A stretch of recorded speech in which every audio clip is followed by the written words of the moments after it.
Hello, Jurgen. I was Hi, just wondering about Trent Alexander-Arnold and what you thought of Gareth Southgate's comments about him. He seemed a bit off that he should mention that an England manager should mention a Liverpool player's form. And also, just as a follow-up, do you think it will help Trent in any way in terms of refocusing if he needed to do that, or do you see any positives from him not being in the squad? As a second question. So I was surprised when he didn't got a call up, but didn't even think about that. I didn't plan at all with him. We had sessions after the call up where the players who went to the international duties after that, they had off, and Trent was in that group without knowing if he will have a call up, just to show how surprised I have been about it. Then he showed up in training, obviously, because he didn't go away. So I'm a manager myself. I make decisions every day, every weekend, midweek, about team selections, squad selections, and you always make probably decisions other people don't understand. But I respect that Gareth makes his own decisions, of course, absolutely. But I didn't understand it anyway. So because Trent Alexander-Arnold was in the last 2 years at least, let me say the season before and the season before, the standout right back in world football. That's the truth, in an unbelievable young age. And I have no problem with that my players get some criticism or whatever. They get it from me, they can get it from other people if they are not performing. But that's the truth. He was the standout right back in world football. So, and now he started the season and had COVID early on, which is not good. How you can imagine, it took him a while to get in the season, but from the moment on when he was in the season, he was one of our most consistent players and was kind of the standout player. Robbo, the same, could play all the time, high level, these kind of things. So that cannot be the reason that he was not in the squad. So if you compare Lionel Messi every year with his best season ever he played, and say he's not performing like he performed in 2005 and 2006 maybe, but still is the world's best player. So that's one thing. And it's about how you want to play, and that's the thing. What Gareth has to make sure. So he has with Walker, an outstanding right back, can play centre back as well. Reece James, big talent, absolutely. Wan-Bissaka, I think was not there as well, and Trippier, yeah, absolutely. He knows him better, longer, maybe. So that's the situation. It's his decision. It's about how you want to play. If you want to play against the deep, or have to play against a deep defending side for sure, then the crosses and the passes of Trent, I don't know anybody who can do that like him. And he defends on a really high level for us as well. It's not his first skill, but it's not bad. It's really good, especially meanwhile. So can he get the benefit of it? Of course. So he was not with the national team now, so he had time to train. He trained on an extremely high level. You could see he showed the reaction with no need, but he was really in the sessions, so that was good. He enjoyed the sessions a lot. He's a very ambitious boy, so I'm sure he wants to be in the England squad. Or I know he wants to be, and he will try everything to get there again. But if Trent Alexander-Arnold is not in the squad of England, England must have an extremely good squad. Let me say it like this, and that's the situation. So, how is that summary? I respected the decision, of course I do, but I didn't understand it. Okay, thank you, Paul. Comprehensive. Chris, and then Dave.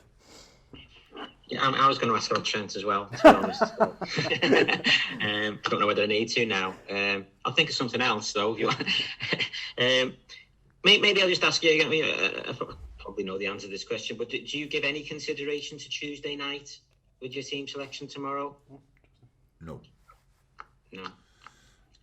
It's Saturday, Tuesday. No. Not really. We have all available. As I said, I think all of the players who are fit. We mentioned the others who are not fit, but the players who were fit before the international break are still available. Plus Bobby. So that's the situation, and that's why what I will give consideration, but not the Real Madrid game yet.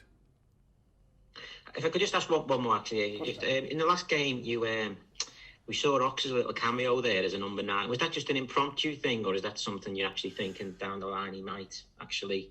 Oh, he can do that. He can do that. He did that against West Ham as well. Yeah. West Ham away, he came on in the same position. Did really well there.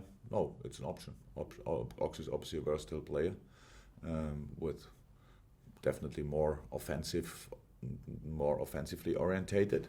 And that's a very offensive position for him, with the speed, with the technique, with the moves, the turns. He's able to do with the accelerations. It's a good position. Yeah. No, it was not only for that. We knew now he didn't play it 500 times, obviously, but we knew because of the West Ham game, it's good for him, and so that's why he came on. And yes, it was impressive. Even 3 weeks ago, it was good. Thank you, Chris. Thinking on your feet there with the questions. Love it. That's old school. Then we'll go to Dave Manick to finish this embargo section. Dave. Jurgen, just on Trent, but sort of more generally, for him, it's like the first period in his career when things haven't gone incredibly well, because he's enjoyed such an incredible rise. And I just wonder, for him and for the rest of the squad, what have you seen? What have you learnt about them, and what have they learnt about this difficult period? And what do you take from it? And you yourself personally as well, have you, even with all your experience, have you actually learned something from this really difficult period that you've gone through? Not really something new. I knew it before. Don't take anything for granted. I knew before. I never did. Anyway, things can happen. Don't think too far ahead. Whatever will be then and then, you have to focus on the next game. I knew it before, but it proved again. For us, or for Trent, it didn't go everything like perfect so far. So he had games when he didn't perform. It was long ago, but he had them. I had to learn. He had setbacks with the team together, becoming not champion for 1 point. There are people out there, they think that's the only and last chance in your life, so you missed a once-in-a-lifetime opportunity. He's obviously not the type of guy. We are all not, so we tried it again. Same with the Champions League final. So we had setbacks, and he had setbacks. So, but there are more tricky things in life to deal with, to be honest, than these kind of problems. So that's the way we see it. Yes, we will learn a lot. We learned a lot, but not a lot of new things, because it happened to others, and so you can learn from that. But the things happen to us. We will the things we can have influence on. We will be influential, and the other things we have to accept again next year. So you cannot hope that they just change because you had it last year. So, but all the things we really can influence, we will in the future again, and with full of energy, all these kind of things. The greed to be successful grew, of course, during that year again, to an amount which is quite ridiculous, and these kind of things. So that always help us in the future. But now maybe, we will see, but we have to show that on the pitch, not here in the press conference. Great. And just a reminder.